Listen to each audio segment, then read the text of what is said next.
same things that Esoteric and Dr. Thomason do. This is not a situation where there's some confidential client list. It's pretty well known who the oncologists are in Blount County. This is not secret information. Their restrictive covenant attempts to restrict ordinary competition no more. As such, it's not enforceable. Your Honor, the third reason why it should not be enforced is that it is detrimental to the public interest. And here we get into where both sides have probably written more words on the 8 words practicing pathology within the confines of Blount County than I've written on any other 8 words in my career. Both sides have cited, and I think it's the correct case to cite to, the Murfreesboro Medical Clinic case from the Court of Appeals from last year. In that case, Dr. Udom, who was a member of Murfreesboro Medical Clinic, had signed an agreement not to practice medicine within 25 miles of the Murfreesboro Town Center. He set up his practice in Smyrna that was only 15 miles away, so he was in violation of his covenant.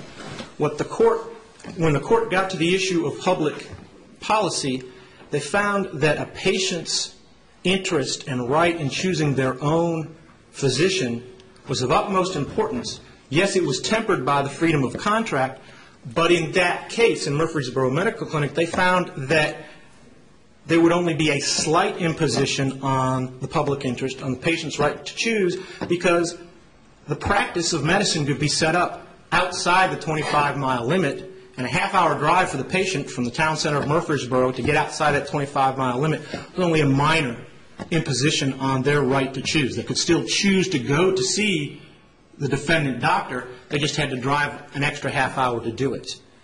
Dr. Thomason did the same thing that the Court of Appeals advised in the Murfreesboro Medical Clinic case. He set up his practice outside the geographical limit. There's no dispute that his practice is in Davidson County, that he set up his practice with Esoterics in Davidson County.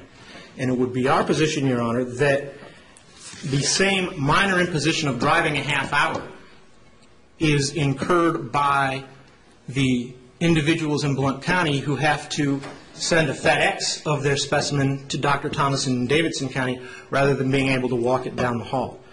Here, what Blount Pathologist wants to do, which runs afoul of the Murfreesboro Medical Clinic case, is make a total ban on any patient in Blount County using the services of Dr. Thomason, wherever he is. Their position is if he accepts a specimen that originated in Blount County, he is violating a restriction, even if he's 1,000 miles away. And quite frankly, Your Honor, we think that total ban is too much of an imposition on the public interest in this case, as opposed to simply the half-hour drive that was at issue in the Murfreesboro Medical Clinic, and it's the rationale of that Murfreesboro Medical Clinic that shows that there is these countervailing concerns, these balancing concerns, but that the utmost concern of allowing a patient to choose shouldn't be totally banned, which is what they seek to do here. And again, it's undisputed that the medical opinion of the oncologists practicing in Blount County is that their patients are better served by having pathologists with special training in hematopathology, and in their medical opinion that Dr. Thomason and Esoterics provide a higher quality of service than Blount pathologists with respect to the interpretation of certain bone marrow samples, and therefore send certain bone marrow specimens to Esoterics rather than Blount pathologists. Those are undisputed, those are statements of fact taken from our statement of undisputed facts. They did not dispute those facts, that the oncologists have this medical opinion. They raised this issue of whether or not a specialist should be allowed to practice in a specific area. It's not a question of whether you're allowing a specialist to practice in the restricted area. It's a question of the patient's right to choose the doctor of their choice, whoever that doctor is, specialist or not, and wherever that doctor may be. I also think it's unreasonable to interpret the phrase practice of pathology within the confines of Blount County to include practicing pathology in Davidson County. I think the language means what it says. It says practice pathology within the confines of Blount County. That means practicing pathology inside Blount County. It doesn't mean practicing pathology in Davidson County and then having telephone calls with someone who's in Blount County or sending letters into Blount County. It doesn't say don't contact our customers, don't contact our clients in Blount County. in every case, Your Honor, cited by both sides, allow competition under a restrictive covenant where the business, whether it be a medical practice like Murfreesboro Medical Clinic, a veterinary clinic like the Cockrell case cited by Blunt Pathologist, or business operations in the United Rental case we cite from the Sixth Circuit, all take the position that if the competitive business is set up outside the restricted area, it is not a violation of the covenant, even if the effects are felt inside the restricted area. With all due respect to Ms. Davis, the Cockrell case did not stand for the proposition she cites. The case prohibited the veterinarian from physically going to farms within the restricted area and treating animals. The case did not prohibit the veterinarian from treating animals from within the area if they were brought to a clinic outside the area. The case just doesn't say that. More importantly, Your Honor, the Sixth Circuit case that we cite, the United Rental case, in that case, the defendant set up a business, was restricted from operating a business within the restricted area.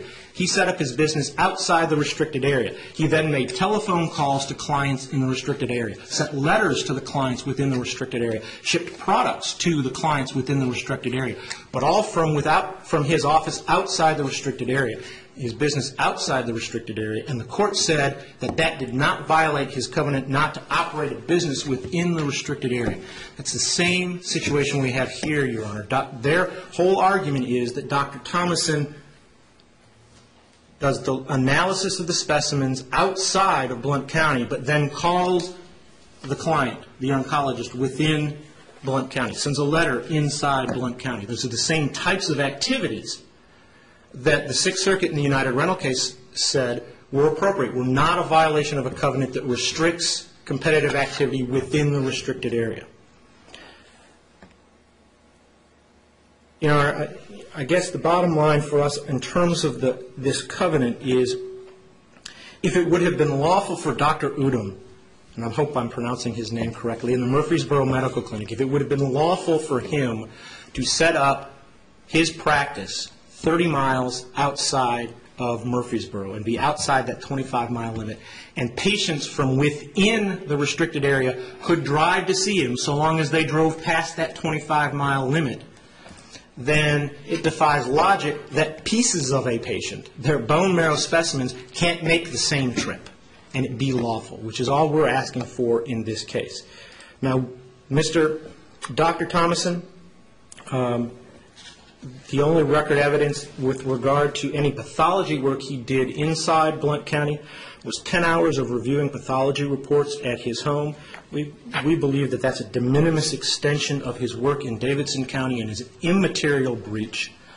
Even if it supported a claim for breach, we think that as a matter of law, the only damages that can flow from that breach would be damages regarding the practice he actually performs in Blount County, which was 10 hours. And then, as even Blount pathologist agrees, their damages are limited to specimens from the Blount County oncologist. He's testified that 5% of his practice is those specimens, so we're talking 5% of 10 hours is a half hour of work in Blount County. So their damages are negligible at best, even if that's considered to be a breach of the agreement, Your Honor. I know you all are the last up, but you've exhausted your 20 minutes. I'll give you a few minutes to wrap up. And I was in my last thing, Your Honor. The damages flowing from the breach, Your Honor, are just not here. The Baker versus Hooper case that we cited, and this goes to both the tortious interference claim and the breach of contract claim. The Baker versus Hooper case that we cited, there can be no recovery where a party could not service the client anyway. In terms of the improper motive or improper means, the only improper means they cited is this breach of contract, and the oncologists have testified that once Dr. Thomason left Blount pathologists, they had concerns with sending specimens to Blount pathologists, regardless of whether they could send them to Dr. Thomason or not. They made an independent medical decision about where to send their samples that is unrelated to any improper breach of contract by Dr. Thomason, and thus they have no damages that flow from his improper conduct because their decision to take any business away from Blount pathologists was unrelated. Thank you. Thank you.